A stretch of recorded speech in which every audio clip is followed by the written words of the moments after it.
Shalom Ubrachá.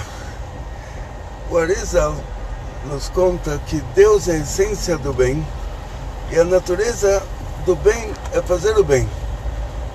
E por isso, de acordo com o Arizal, a criação do mundo acontece na Sfirat HaChesed. A Chesed é a bondade, e a bondade só é chamada de bondade se ela é feita na prática. Ou seja, se uma pessoa te fala que ele é uma pessoa boa, ele nunca na vida deu um centavo para ninguém, ele está com 100 anos de idade, então você vai falar, pessoa boa você não é, talvez. Ou seja, para ser chamado de bom, a pessoa tem que fazer uma bondade. Então, sendo que Deus é a essência do bem, diz o Arizal, na Sfirat HaChesed ele já cria o mundo, e ele cria o mundo para fazer para nós o bem. E qual que é esse bem?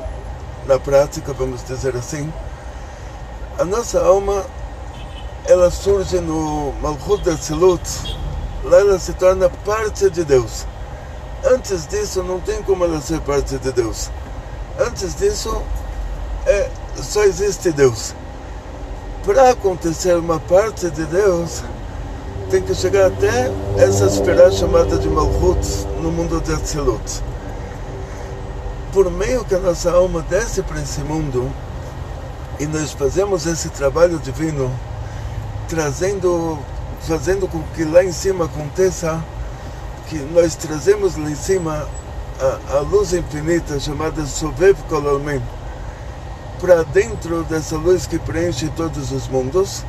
Ou seja, a luz que envolve a revelação divina, o nível de revelação divina que envolve todos os mundos, a gente traz ele para dentro do nível que preenche todos os mundos, e nós conseguimos, por meio disso, chegar, depois da ressurreição dos mortos, que esse mundo vai ser mais alto paraíso que o alto paraíso, vai ser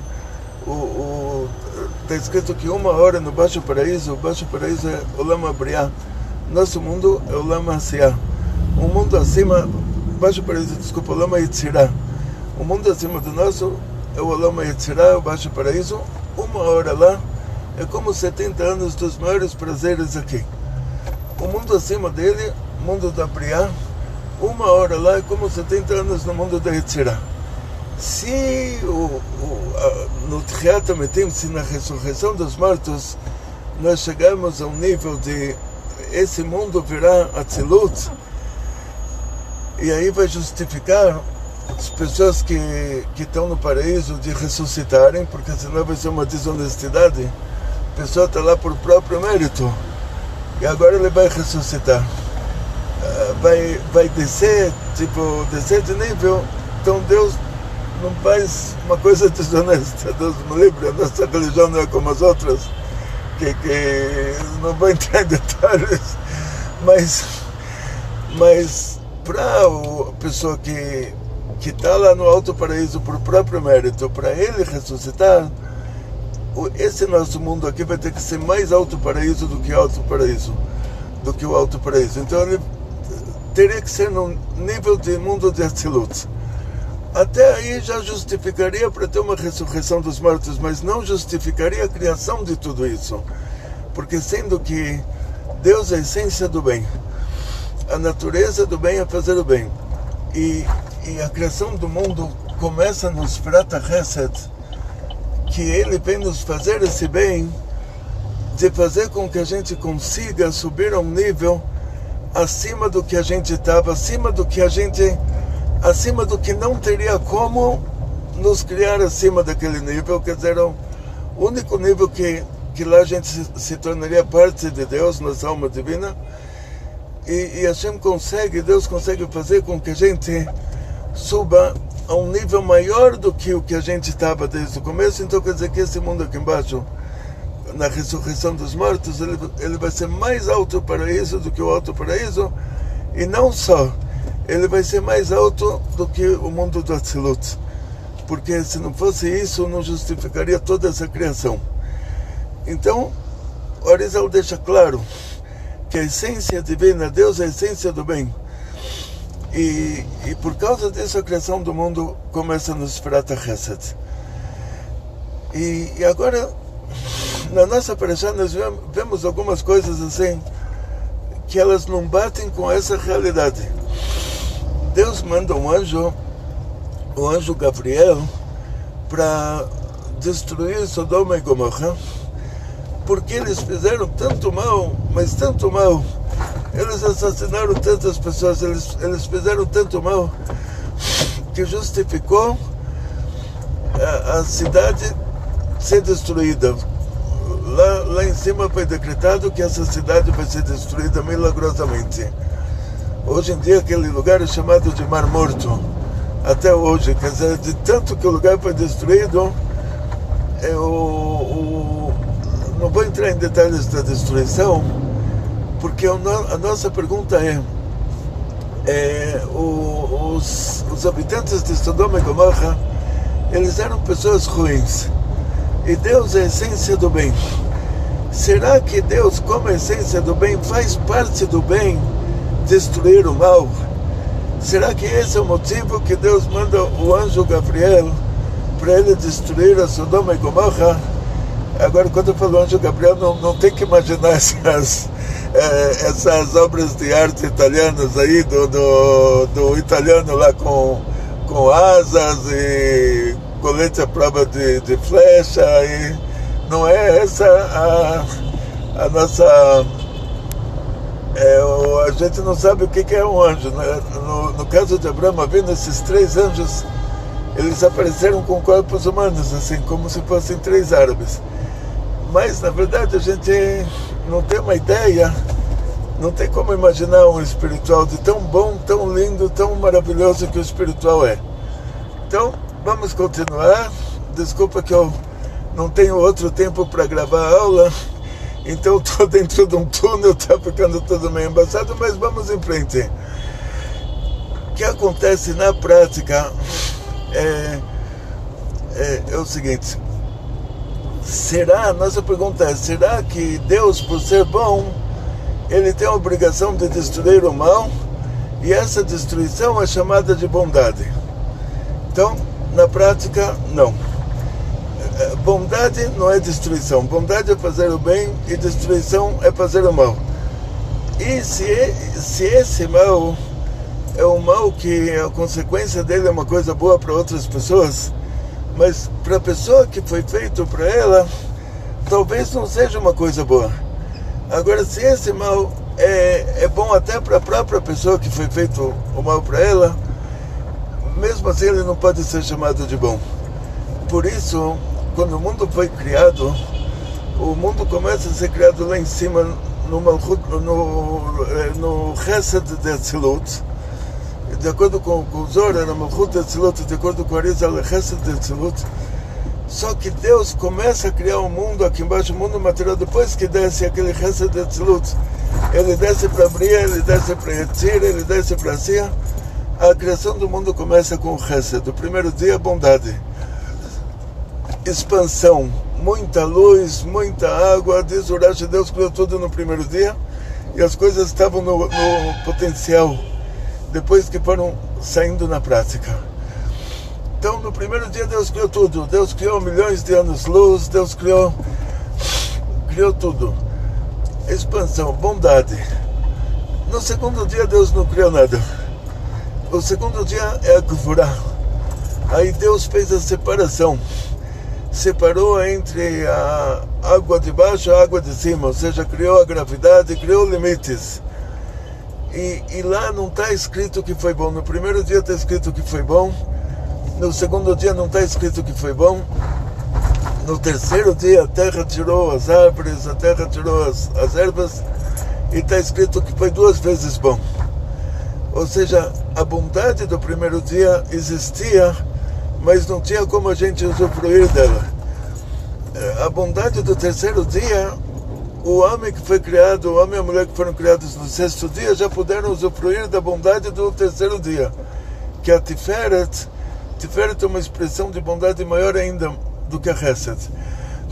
E só que a Gvurá, que é o rigor, a restrição, a rigidez, do segundo dia, ela não é chamada de coisa boa.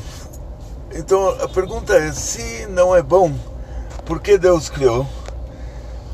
Deus criou porque é necessário, não porque é bom. Ou seja, Deus é a essência do bem, a natureza do bem é fazer o bem. E se Deus tem que destruir Sodoma e Gomorra, se Deus tem que colocar limites no mundo e fazer a gravidade, fazer a estratosfera e a atmosfera, se Deus tem que fazer tudo isso é porque é coisa necessária. Mas o necessário não necessariamente é chamado de bom. Ou seja, para a pessoa ser chamada de uma pessoa boa, é porque ele fez uma coisa boa.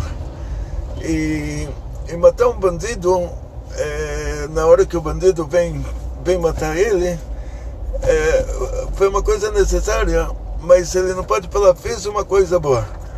Ele pode falar, fiz uma coisa necessária. O bandido atirou em mim, eu atirei nele e ele morreu primeiro.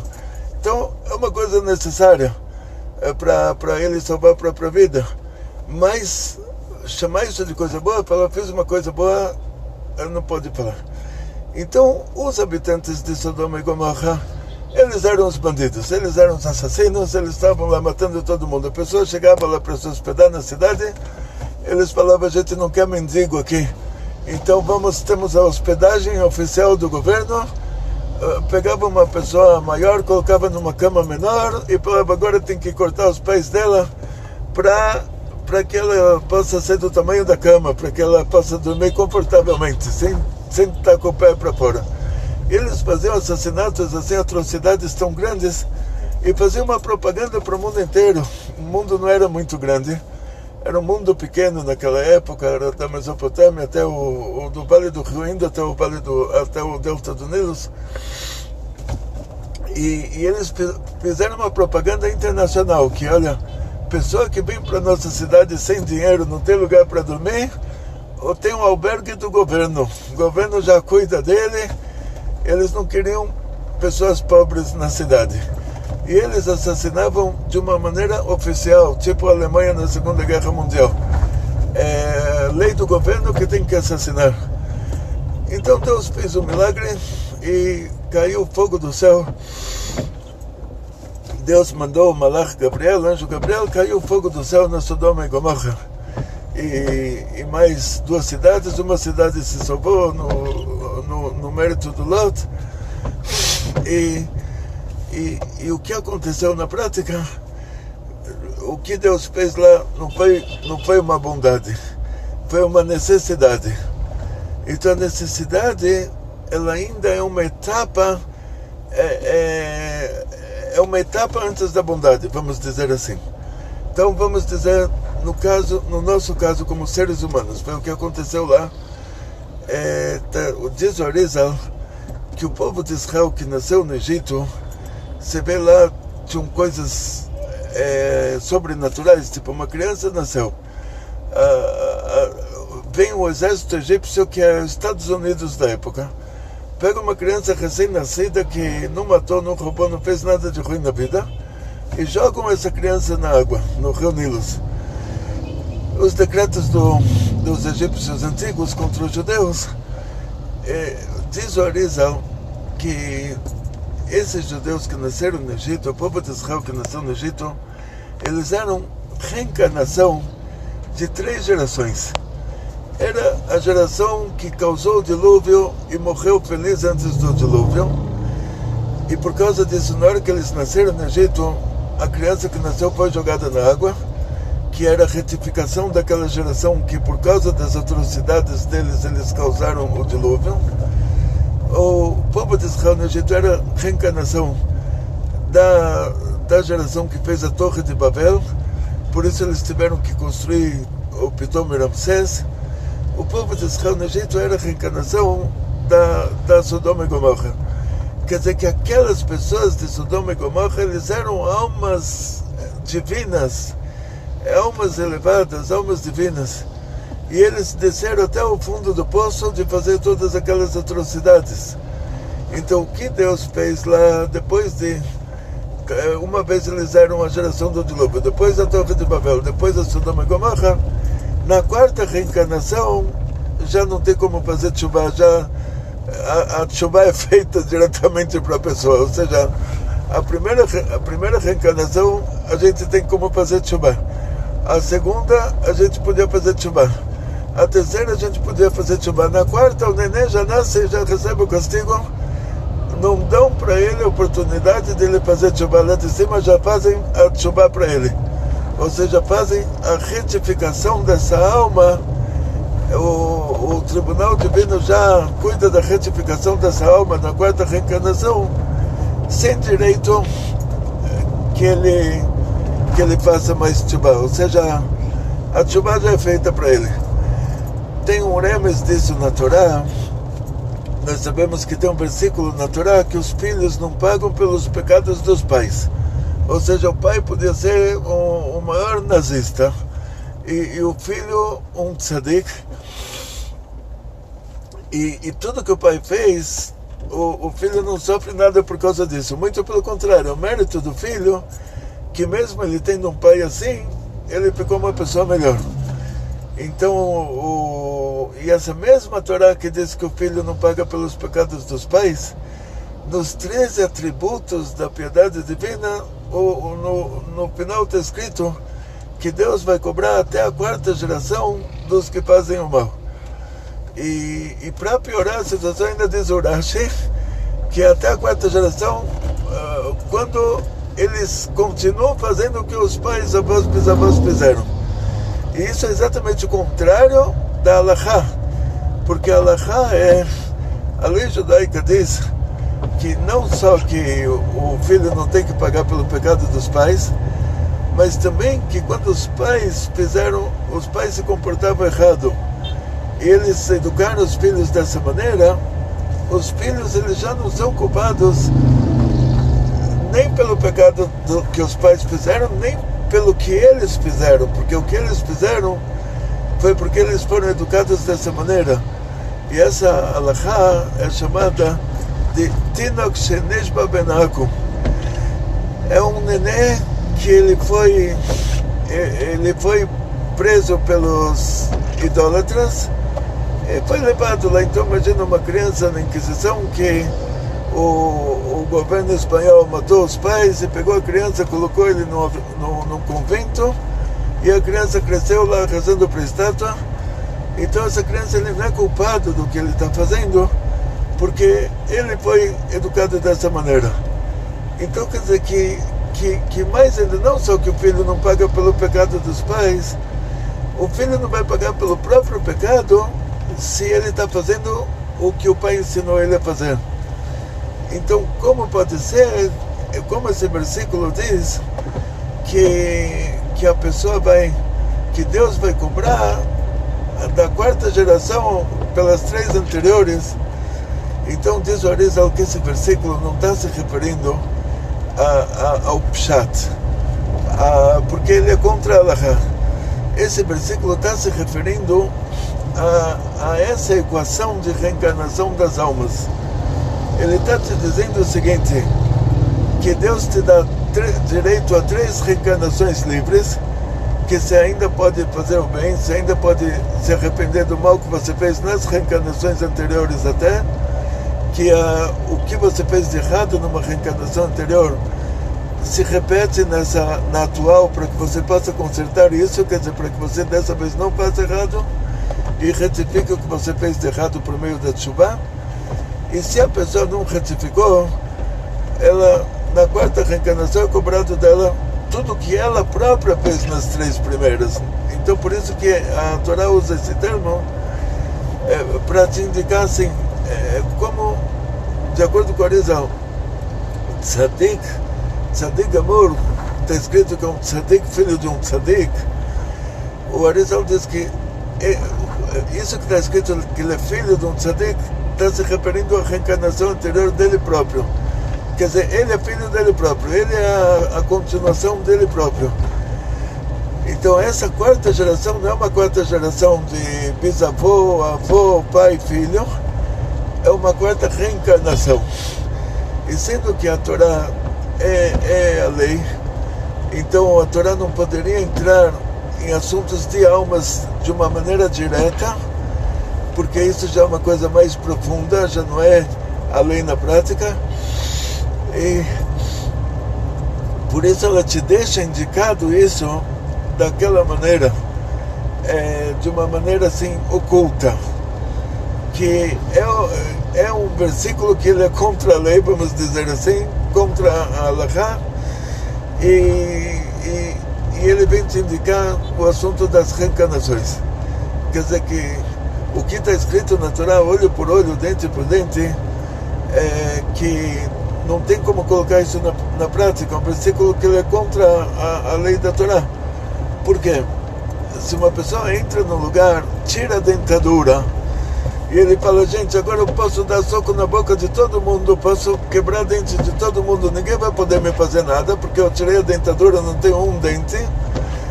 E isso é contra a Torá. Quer dizer, se ele quebrou o dente de alguém, mesmo ele não tendo dentes, ele tem que pagar 3 coisas: pagar o médico, pagar a vergonha que o outro passou, e pagar uma indenização pelo tempo de trabalho que o outro perdeu.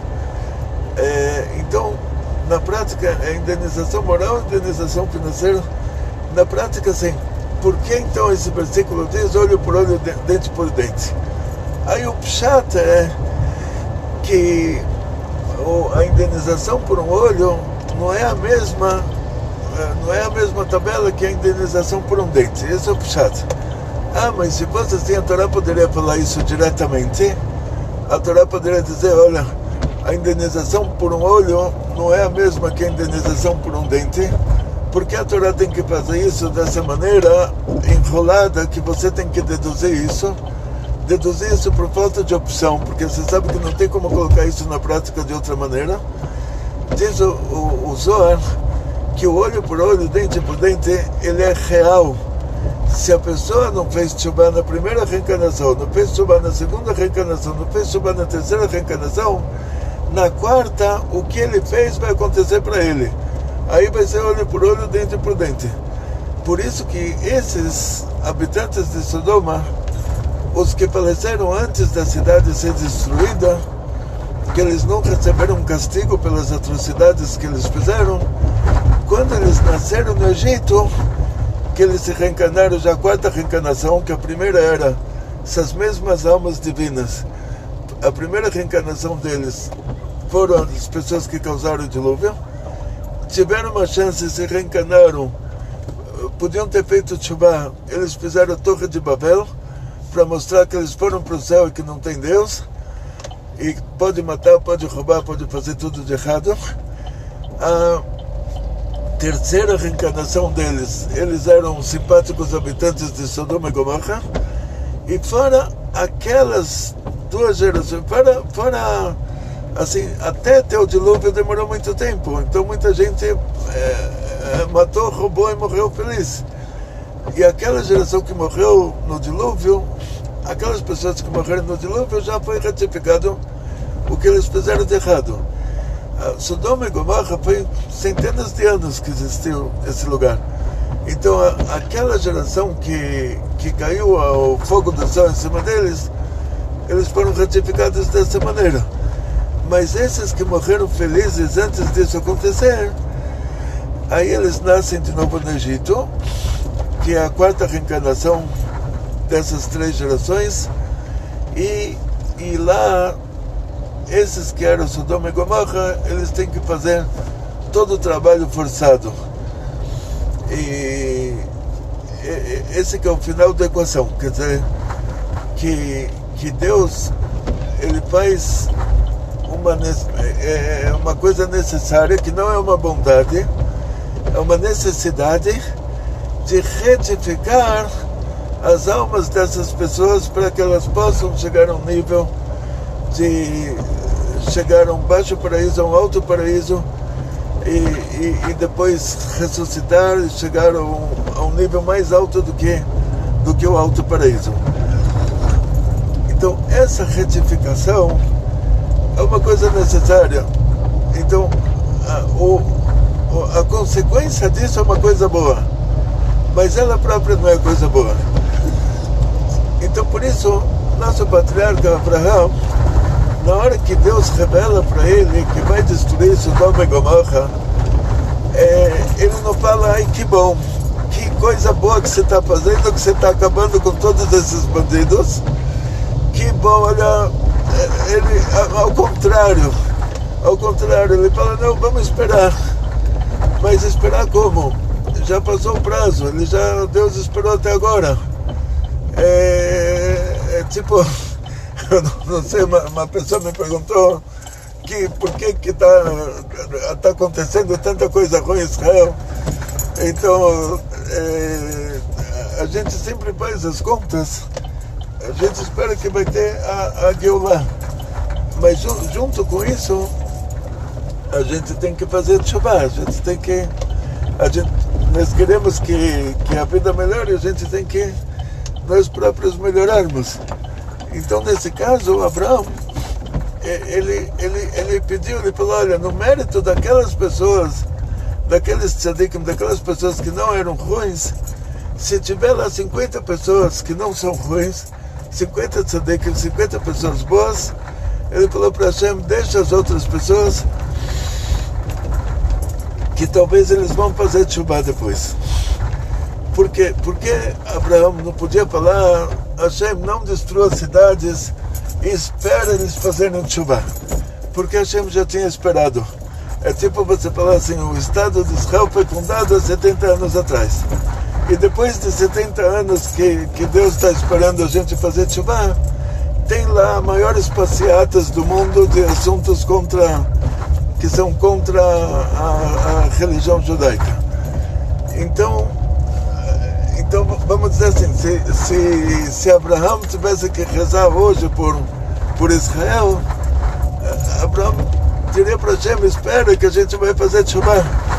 Aí Deus podia falar para ele, olha, já esperei 70 anos, o prazo já passou, agora tem que fazer outro tipo de retificação. Essa categoria aí de esperar para a pessoa fazer tshuva sozinha, já não deu certo, vamos agora para uma mais Deus me livre, um tratamento mais difícil. Aí Abraão, ele diria, mas lá em Israel também tem pessoas que estão se comportando certo, de acordo com a Torá. Então, no mérito dessas pessoas, você não destrói, não deixa os mísseis do Irã caírem lá em Tel Aviv, e aí vai dar tempo para as pessoas fazerem tshuva. Esse é o raciocínio lá. É claro que a gente não pode, Deus me livre hoje, pensar dessa maneira em relação a Israel. Eu só dei isso como exemplo, mas não é nada, Deus me livre. Mas o raciocínio seria esse. Quer dizer, se hoje o Irã ameaçar tacar mísseis em Tel Aviv e a gente tiver que rezar por Israel, a gente faria como Abraão. Da mesma maneira que Abraão, ele não falou, olha, espera mais, porque Deus já tinha esperado mais. Então ele falou, olha, não destrói por causa daqueles que já estão bem, e aí vai dar tempo dos que não estão bem fazerem tshuva também. Então esse é um raciocínio de reza do nosso patriarca, que ele só não deu certo, ele ia dar certo esse raciocínio. Ele não deu certo porque na hora que Abraão falou, talvez tenham lá 50 tzadikim, o nosso patriarca, ele tinha um Ruach HaKodesh, ele estava vendo que existiam lá 50 tzadikim. Só que depois ele acabou de falar isso, Deus falou, se tiver 50 eu não destruo a cidade, mas na hora que Deus falou isso, já não tinha mais 50. E Abraão tinha visto o Ruach HaKodesh dele. Então por isso que ele continuou. Ele falou, não, eu sei que pelo menos 40 tem. Aí, na hora que Deus falou, se tiver 40 eu não destruo a cidade, já não tinha mais 40 lá. Quer dizer, eles iam chutando o pau da barraca, vamos dizer assim. E cada vez Abraão perguntou, talvez tenham lá 30, se tiver 30, ele tinha visto que tinha 30 agora, que sobraram 30. Mas as pessoas iam lá chutando o pau da barraca, devia estar tendo lá uma passeata muito grande e as pessoas iam aderindo lá. Então, na prática, chegou a menos de 10.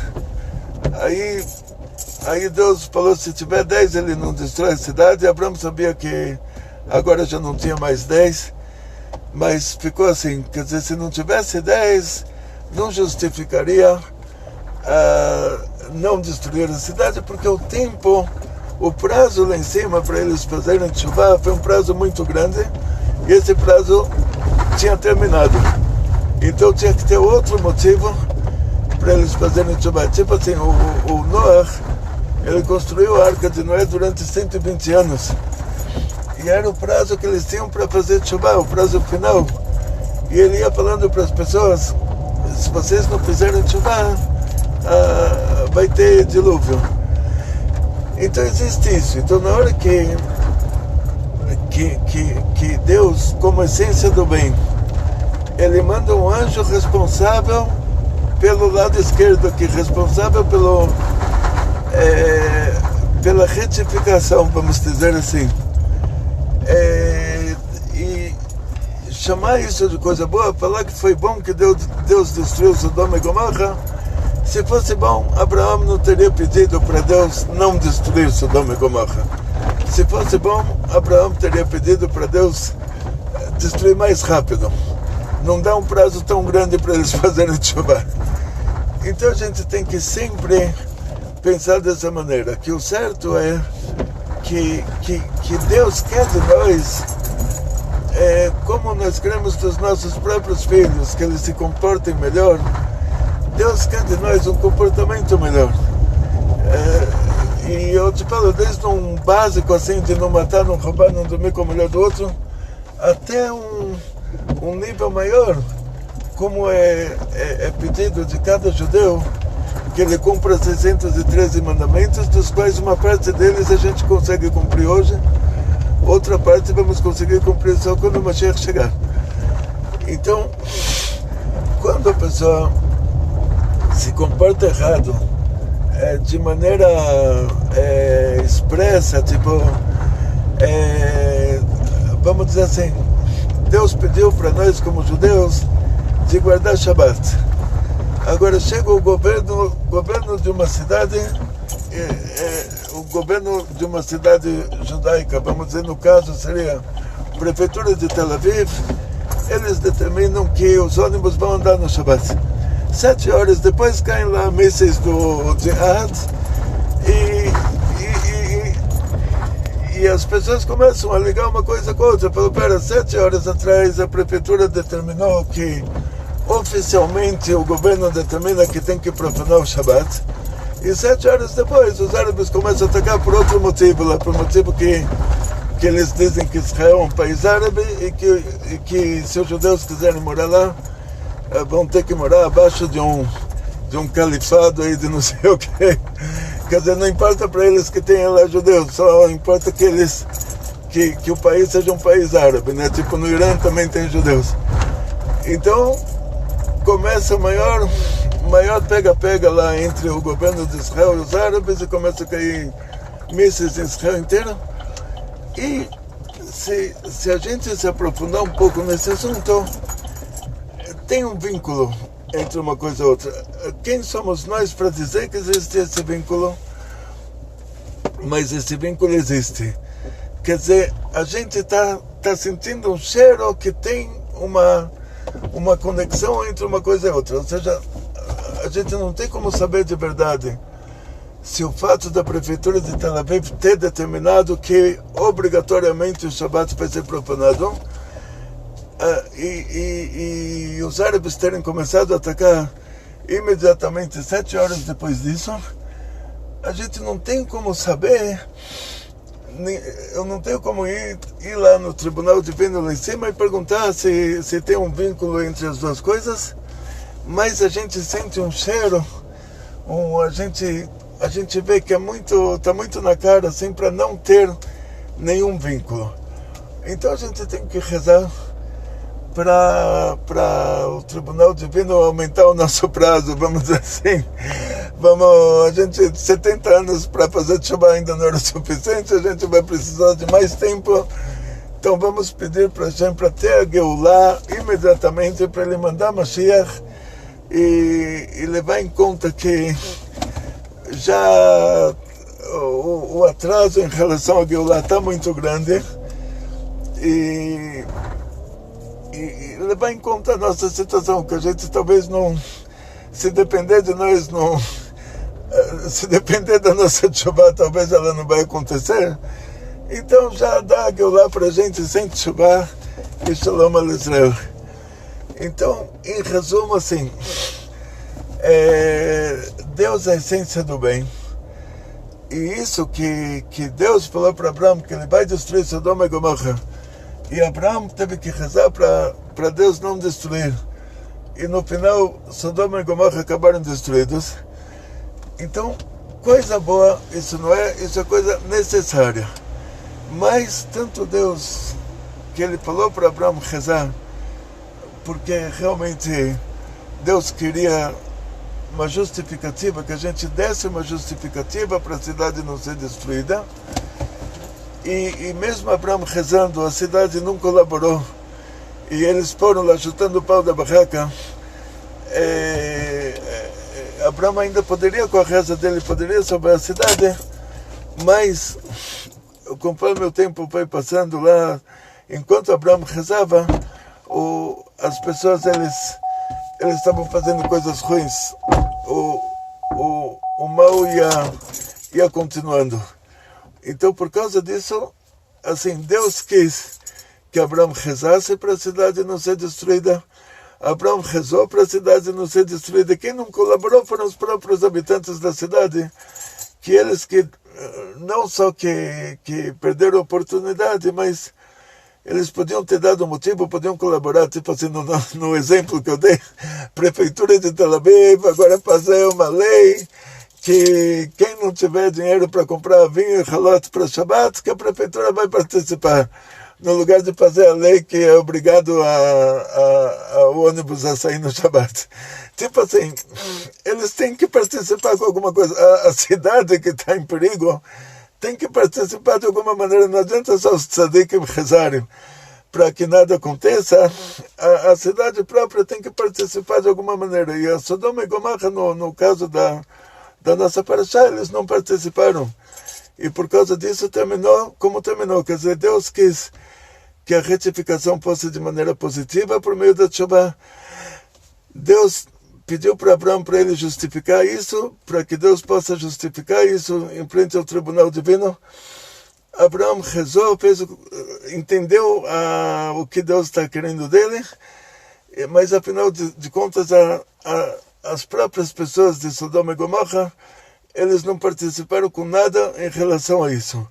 E por isso terminou do jeito que terminou.